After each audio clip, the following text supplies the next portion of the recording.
Hello Internet, hello YouTube, and hello world. This is Daniel Parker. Before I get into the topic for today's video, just a quick reminder. The mailing list for my comic book, Angel's Awakening, is now live.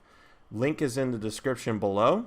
If you sign up for the mailing list, you will get a trading card with this lovely artwork from my artist, Bogdan, with your backing. So sign up for it today.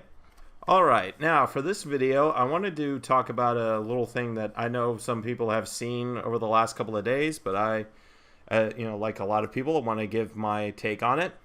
So DC, having not learned their lesson from the disaster that was Gotham High, has decided to do another young adult comic book series featuring a new character that can only be described as, well, how about you see for yourself?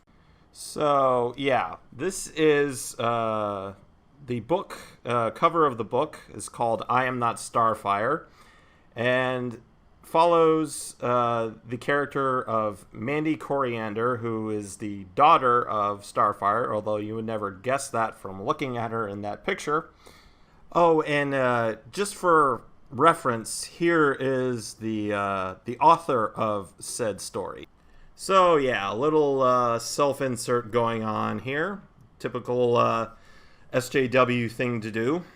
So let's find out more about I Am Not Starfire. This is from Bounding into Comics, article by John F. Trent. DC Comics announced a brand new character in the form of Starfire's daughter with the announcement of their new young adult comic, I Am Not Starfire. Based on a press release obtained by Bleeding Cool, the comic follows the high school shenanigans of 17-year-old Mandy Coriander, who is apparently the complete opposite of her mother, Coriander. Yes, we can see that. She's not only ugly, she's fat.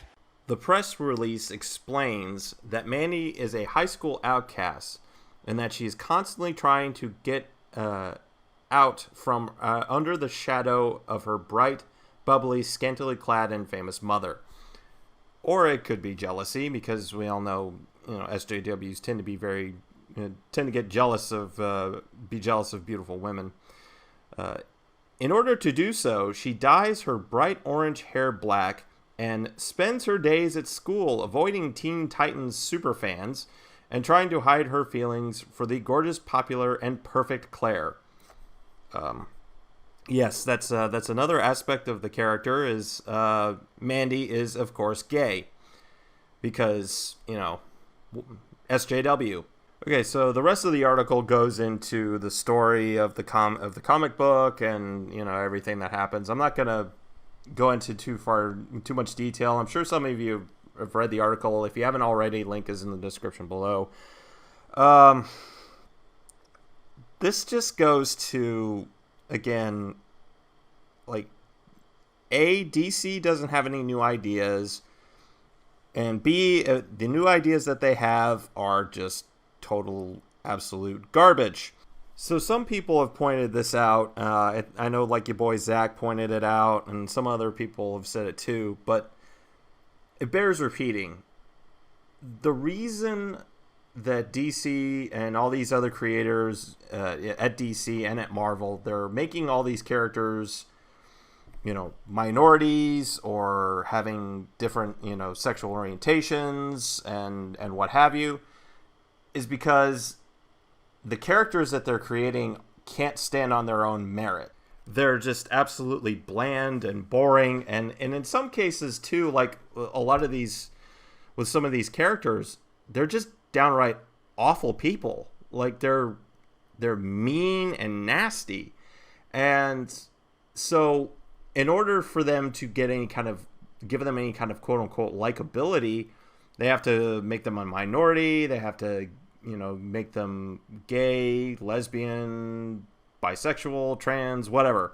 And this is usually done also because they're trying to avoid any kind of criticism being lobbed at these characters. Like, oh, you don't like this character? Well, you're an Islamophobe.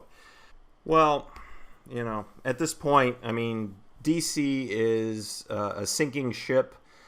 They've been sinking all of this year. They've been laying people off left and right. It's the company is on its last leg, and it's actually kind of sad because there are a lot of great characters at DC Comics and Marvel too, and Marvel's doing the same thing, But anyway, clearly, this company is just and DC and Marvel, both of them, they're perfectly content with just letting their company burn, putting out garbage comic books with garbage storylines and terribly written characters. But thankfully, there are alternatives to these comic books. And here's one right here. My comic book, Angels Awakening. Yes, I know, shameless self-promotion. But Angels Awakening features a really beautiful character by the name of Jessica Sawyer. She's a spy with superpowers. And no identity politics in this book. Just a great story with great action and great characters to look at. So anyway, that's all I have to say for this video. Please give a like, share, and subscribe to the channel if you haven't already. Once again, Angels Awakening mailing list is in the description below. Thank you all for watching, and I will see you again next time.